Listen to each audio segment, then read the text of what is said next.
Hello friends, welcome back to my channel VK blog. நிறைய நாளுக்கு பிறகு வந்து ஒரு நியூஸ் வீடியோவோட உங்களை சந்திக்கிறேன். ஏன்னு சொன்னால், இப்போ கொஞ்ச நாளாகவே கண்டினியூஸாக நாங்கள் டூருக்கு போன வீடியோஸ் மற்றும் நாங்கள் வெளியில் போகிற வீடியோஸ் அப்படி வந்து போட்டுட்ருந்தேன்.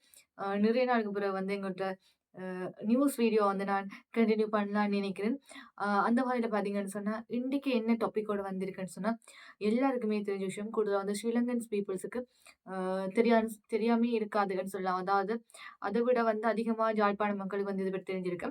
அ அடிக்கடி சர்ச்சையில மாட்டிக்கொண்டிருக்கிறவர் தான் எங்களோட எம்பி அர்ஜுனா. அதாவது முன்னாள் டாக்டர்ன்னு சொல்லலாம். தற்போதைய எம்பி அர்ஜுனா வந்து ம் அ அதாவது நிறைய சர்ச்சையில வந்து அடிக்கடி மாட்டிக்கொண்டே இருக்கிறார். எந்த ஒரு யூடியூப் தளத்த எடுத்தாலுமே அதிகமா வந்து இவரோட வீடியோஸ் வந்து அதிகமா பகிரப்பட்டு கொண்டு தான் இருக்கு. அந்த வகையில பார்த்தீங்கன்னு சொன்னா, இப்ப ரீசென்ட் டேஸா என்ன நடக்குதுன்னு சொன்னா, ஒரு காணொளி வந்து வெளியாகியுள்ளது. ஆ என்னன்னு சொல்லி பார்த்தீங்கன்னு சொன்னா, டாக்டர் அர்ஜுன் ஒரு ஆளுக்கு அடிச்சு மண்டைய உடைச்சுட்டார். தகராறு ஆறிட்டு, அவர் வந்து வீடியோ எடுக்க போன இடத்துல இப்படி பிரச்சனை நடந்தது அப்படின்னு சொல்லி வந்து ஒரு காணொளி வந்து பரவி கொண்டிருந்துச்சு. இது பற்றின முழுமையான விளக்கம் வந்து எங்களுக்கு தெரியாது. ஏன்னு சொன்னா, அந்த இடத்துல நாங்க இல்ல.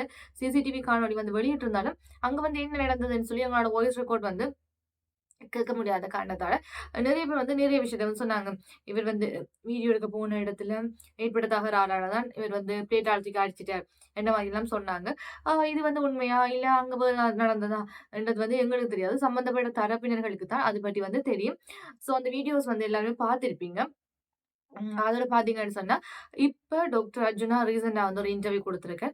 அந்த விஷயம் வந்து என்ன நடந்தது? அந்த இடத்துல வந்து என்ன நடந்தது? ஏன் தான் தாக்குதல மேற்கொண்டனர்?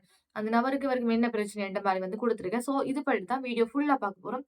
அவரோட இன்டர்வியூ காணொளியும் வந்து பார்க்க போறோம். ஸோ வாங்க வீடியோக்குள்ள போலாம்.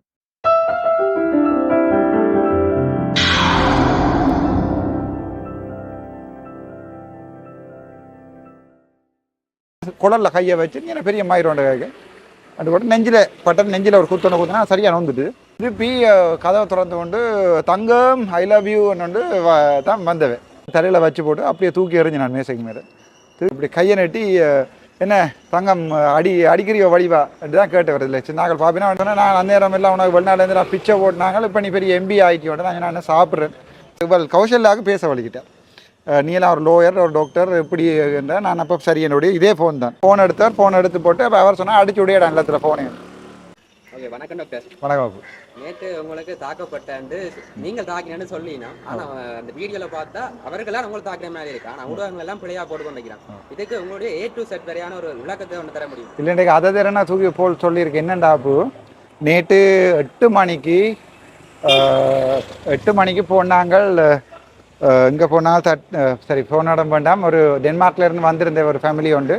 போய் பார்த்து போட்டு அவையோட கதைச்சிட்டு வரைக்கும் 10:25 வந்தால் அப்போ எனக்கு இரவு சாப்பிடையில் பின்னர் ஒரு 7 மணியோட சாப்பிட்டு தான் நாங்கள் போனாங்களே என்ன. அப்போ சரி என்று போட்டு சரினா ஒரு எனக்கு தண்ணி விடாக்கிற மாதிரி இருந்தது. அப்போ சரி ஒருக்கா போய் ஒரு ஜூஸ் ஒன்று குடிப்போம்ட்டு இப்போ இவள் சாப்பாடு வேணாமென்றால் நான் ஒரு நானும் ஒரு கறியும் ஒரு லெமன் ஜூஸ் இனி இல்லாமல் ஆர்டர் பண்ணி போட்டு பார்த்து கொண்டிருக்க ஃபோனை இருந்த உடனே நாங்கள் ஃபோனை பார்க்குறானே வேலை பார்த்து கொண்டிருக்க இவள் சொன்னால் அண்ணா ஆரோரால் வீடியோ எடுக்குதுண்டு. அப்போ நான் சொன்னேன் எடுக்கட்டும் என்ன இப்போ இந்த வீடியோ போட்டு வெளிநாட்டு ஆண்டிகளின் காசில் உல்லாசமாக சாப்பிட்றான்னு போடுவாங்க. அப்படி எவ்வளோ தானே போட்டுட்டு மங்கண்ட பசி எங்களுக்கு தானே தெரியும் பேசாமல் ரெண்டு போட்டி இருக்க திருப்பி கதவை திறந்து கொண்டு தங்கம் ஐ லவ் யூ வந்து தான் வந்தவன் வரைக்கும். அப்போ நான் வேலை சொல்லிடுறேன் சரி இன்றைக்கு ஏதோ சம்பவம் நடக்க போது ரெடி ஆயிரண்டு எனக்கு ஏதோ விளங்கிடுவாங்களா அடிக்கத்தானே இல்லை ஏதோ செய்ய தான் பாராங்கன்ட்டு அவர் பேசாமல் இருக்க. அவர் அந்த கண்ணாடி போட்டு வர அந்த கருப்பு அவர் வந்து முன்னால் வந்துருந்தோண்டு என்ன இப்படி கையை நட்டி என்ன தங்கம் அடிக்கிறியோ வடிவா அப்படி தான் கேட்டு வருது இல்லை சின்னாக்கள் பாப்பினா வேண்டாம் பரவாயில்ல சொல்கிறேன். அப்போ நான் கோமத்துட்டு நான் பொறுமையாக இருக்கேன். இப்போ இவள்கிட்ட கேட்டார் என்ன உனக்கு தையிட்டி எங்கண்ட இது மாறியோ கிடாக்கு ஏதோ ஒன்று சொல்லி கதைச்சி போட்டு ஒரு சொன்னால் நான் அந்நேரம் எல்லாம் உனக்கு வெளிநாடுலேருந்து நான் பிச்சை போட்டினாங்க இப்போ நீ பெரிய எம்பி ஆகிக்கோட நான் என்ன சாப்பிட்றேன் சாப்பிட்டு முடிய கதைப்போம் நீங்களும் குடிச்சிருப்பீங்க குடிச்சு முடிய கதைப்போம் வந்து சரியன்று போட்டு இருக்க திருப்பியும் வந்து இவள் கௌசல்யாவுக்கு பேச வலிக்கிட்டேன். நீலாம் ஒரு லோயர் ஒரு டாக்டர் இப்படி இருந்தால் நான் அப்போ சரி என்னுடைய இதே ஃபோன் தான் இந்த ஃபோனில் இப்படி ஓன் பண்ணி போட்டு இப்படி வச்சுருக்கேன். மற்றவர் பின்னால் வந்து இந்த ஃபோன் அவன் சாப்பாடு வச்சா பிறகு படால் இந்த ஃபோனை பறிச்சிட்டு அடித்து மூஞ்சி வஞ்சில் அவனை போய் நாங்கள் ஆண்டு தெரியுமோ நாங்கள் லாவா குழு அந்த குழு இந்த குழு வந்து கையும் வலிக்குது பயங்கரமாக. அப்போ ஆவா குழு அந்த குழு இந்த குழுன்னு சொல்லி போட்டு சரியாண்டு போட்டு அப்போ கௌசல்யா பேசி போட்டு இருக்க ரெக்கார்ட் பண்ண பின்னா வந்து ஃபோன் எடுத்தார். ஃபோன் எடுத்து போட்டு அப்போ அவர் சொன்னால் அடிச்சு விடையிடான் எல்லாத்துல ஃபோனையும். அப்போ இவர் எடுத்தோன்னா நான் சரி உடைக்க போகிறாங்களாகும்.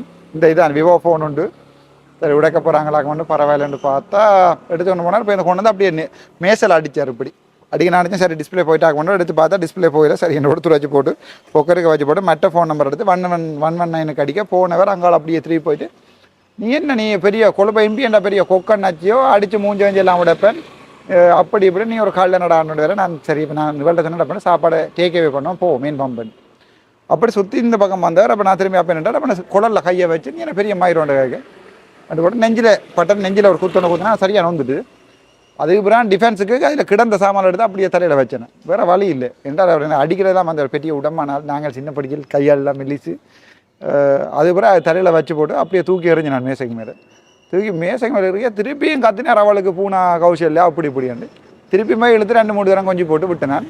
அது பிறகு 1 எனக்கு அடிச்சுனா போலீஸ் வரையில் பிறகு நான் போலீஸ் ஸ்டேஷனுக்கு போய் ஸ்டேட்மெண்ட்டை போட்டுட்டு இப்போ இந்த 2 மணி வீட்டை போய் அவளை கொண்டு விடையில இந்த விடிய போட்டாங்க. இப்போ போலீஸ் ஸ்டேஷனுக்கு போய் ஸ்டேட்மெண்ட் கொடுத்துக்கிடாது. திருப்பி 2 தரம் ஸ்டேட்மெண்ட் கொடுத்துக்கிடாது. செல்ஃப் டிஃபென்ஸுக்கு இளஞ்செழியன் சார் சொல்லியிருக்கார். யாராவது உங்களை அடிக்க வந்து கை வச்சா இங்கே கொலையே செய்யலாம்னு சொன்ன வீடியோ எனக்கு இருக்குது. நான் கொலை செய்கிறேன். நான் ஒரு டாக்டராக போய் நான் கொலை செய்கிற ஆசை இல்லை. ஆனால் என்ன அவங்க நச்சு கொண்டிருக்கா டாக்டர் தானே இப்போ போய் அடித்தா பொண்ணு என் மாதிரி ஓடிடுவான்னு நினைக்கிறது. இந்த 6 வருஷம் வெளில இருந்து 6 மாதம் வெளில இருந்து அடிச்சு ஓடையில இவன் அடிச்சு ஓடுறது இல்லை பார்ப்போம் வழக்குகள் நடக்குமா நினைக்கிறேன். போலீஸ் இன்றைக்கு வந்திருந்தது அங்கே போய் சிசிடிவி கேமரா எல்லாம் எடுத்தது அது முதல் வெளியாக வந்துட்டு அதில் தெளிவாக இருக்கு. அப்போ நான் போய் ஒருத்தரோடையும் சண்டை பிடிக்கணும். இந்த பாலில் சிவனை என்று சாப்பிட போனேன்னா நான் ஒருத்தரோடையும் பிரச்சனைப்பட போயில போலீஸோட நியாயமானது இருக்கும். ஒரு பாராளுமன்ற உறுப்பினர் எனக்கு அது பிரச்சனை இல்லை. எனக்கு யாரும் வெட்டுறாண்டாலும் நான் ரெடி வெட்டு வர்றதுக்கு. அதனால் பாராளுமன்ற உறுப்பினர் ஒரு தகுதி மரியாதையோண்டு இருக்குது. ஸோ இப்போ எங்கிட்ட முந்தின ஆக்கள் ஏன் இப்படி பப்ளிக்கு வாரையிலேண்டா இப்படி வாரம் போகிறவன் எல்லாம் கல்லால் அறிவான் பிரச்சனைப்படுவான்டா வாரையில் உங்களுக்கு பயந்து நாங்கள் போனால் ஒரு கம்ப்ளைண்ட் வந்தால் போயிடலாம். இப்போ சாவச்சிலேருந்து இப்போ அடிக்கணும். இந்த இப்போ பல்மேரா போர்ட்லேருந்து வந்திருந்தவன் நாளைக்கு இதில் கற்பகம் ஓப்பன் பண்ணிடுமா ஓப்பனிங் வாங்க கூட அது போயிடல. அவங்களுக்கு பயந்துருந்தா போலீஸும் பாதுகாப்பு தரணும். அனுராவுக்கு நான் தலையடி தானே. அனுராவுக்கு இல்லை அரசியல்வாதிக்கும் நான் தலையடி ஒன்றும் செய்யலை. இதுதான் நடந்தது. வழக்கு போட்டிருக்கிறேன். அவரும் வழக்கு போட்டிருக்கான்னு கேள்விப்பட்டு நான் இப்போ கௌசல்யா சொல்லிச்சு நாங்கள் போய் பார்ப்போம் ஹாஸ்பிட்டலில் நீங்கள் அண்ணா அடிச்சு போட்டிங்க சரியில்லைட்டு நாங்கள் போய் பார்த்தா இந்த சாட்சியில் அச்சுறுத்தினு பிரச்சனை வரும்.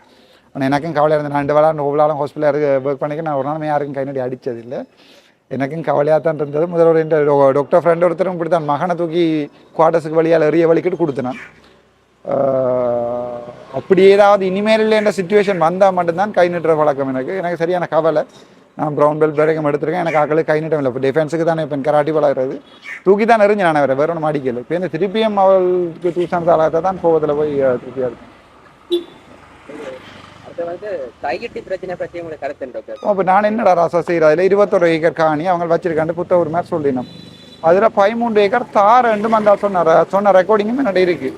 அப்போ நாங்கள் அதை போய் அந்த 13 ஏக்கர் எடுத்து இந்த காணிக்காரருக்கு கொடுத்து போட்டு பேருந்து மிச்சத்தை தானே இப்போ நாங்கள் 8 ஏக்கருக்கு அவையிட்ட கதைச்சி அதுக்குரிய மாற்றிடோ இன்னமோ இந்த ஏதோ பிரச்சனை முடிக்கணும். இப்போ ஒரு கையில் காலில் புண்ணு இருந்தால் பிச்சைக்காரன் என்ன செய்வான்டா புண்ணை காய விட மாட்டான். ஏன்னா அந்த புண்ணை காட்டி பிச்சை எடுக்கல. அது மாதிரி தான் எங்கள்கிட்ட இந்த அரசியல்வாதி செய்கிறேன்னா அது பிரச்சனைகளை கூட்டி குறைச்சி சம்பவம் எனக்கு நல்லா படையில இந்த கேமராவில் இருக்குன்னு எனக்கு காரணம் நம்பர் இதுதான் பிரச்சனை. இப்போ ஒரு பாராளுமன்ற உறுப்பினர் நாங்களும் இப்போ கொழும்புல போய் இருந்து கொண்டு 4 ஸ்டேட்மெண்ட் மீடியாவில் கொடுத்தோன்னா 5 வருஷத்தை தள்ளிடலாம். இல்லை நின்று டாக்டர் எங்களுக்கு கடலட்ட பண்ண பிரச்சனை இப்போ எக்கச்சக்கமான பிரச்சனை பார்த்து இந்த விடியாலுமே வலிக்கிட்டு பார்த்தோன்னு தெரியுது. சிலதுகள் சும்மா இண்டிவிஜுவல் பிரச்சனைகளையும் கால் பண்ணி சொல்லுவீங்கன்னா பிரச்சனை உண்டு. அப்படியெல்லாம் செய்யக்குள்ள எனக்கு விளங்கலை. ஒன்றில் நான் கொழும்புலையே 5 வருஷம் போயிருந்து கொண்டு உல்லாசமாக இருந்து கொண்டு அறிக்கை விட்டு கொண்டு போகணும் நியூஸில். அல்லது வந்து இப்படி மக்களோட சேர்ந்து மக்களோட பிரச்சனை எல்லாத்தையும் போய் கதைக்கணும். ஓகோ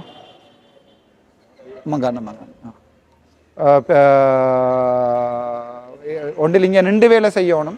அப்படி இல்லைண்டா போய் அங்கே போய் இருக்கணும். எனக்கு விளங்கல. நான் அப்படி போகிற நிலைமையில இல்லை. பார்ப்போம். ஓகே.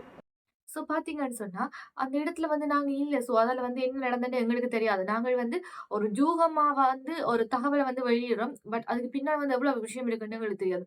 சொல்லப்போனா இப்ப எங்கள பத்தி ஒருத்தர் வந்து எங்கள பத்தி தெரியாம வந்து கதைக்கும்போது எங்களுக்கு வந்து கோவம் வருது. பட் இப்படியான ஒரு சோஷியல் மீடியால வந்து ஒருத்தர பத்தி நாங்க வந்து தெரியாம வந்து தவறுதலா ஒரு அவதூற பரப்பும்போது அத பத்தி நாங்க கொஞ்சமே யோசிக்கிறது இல்ல. என்ன அவர் வந்து இப்ப வந்து ஒரு சோசியல் மீடியா செலிபிரிட்டின்னு சொல்லலாம். அவர் வந்து எம்பியா, டாக்டரான்றத தாண்டி சோசியல் மீடியால வந்து ஆக்டிவா இருக்கு. ஸோ அவர பத்தி நாங்க என்ன வேணாலும் கழிச்சுட்டு போலாம். என்ற மனநிலையில தான் நிறைய ஊடகங்கள் வந்து செயற்பட்டு கொண்டிருக்கு.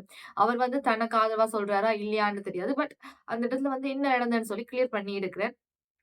ஸோ அந்த விஷயத்த இந்த காணொளில நாங்க வந்து பார்த்து ஆ இவ்வளோதான் இந்த காணொளி. இதே மாரி வந்து ஸ்ரீலங்கால நடக்கிற விஷயங்கள வந்து நான் டெய்லி அப்டேட் பண்ணலான்னு நினைக்கிறேன். இனி வரும் காலங்கள்ல இந்த சேனல்ல வந்து நியூஸ் வீடியோஸ் வந்து அதிகம் போடலான்னு இருக்கேன். ஸோ மறக்காம சப்ஸ்கிரைப் பண்ணி, லைக் பண்ணி, கமெண்ட் பண்ணிக்கொள்ளுங்க. இதே மாரி இன்னொரு வீடியோல உங்கள சந்திக்கும் வரை உங்களிடம் இந்த விடைபெறுகிறேன். உங்கள் பானு.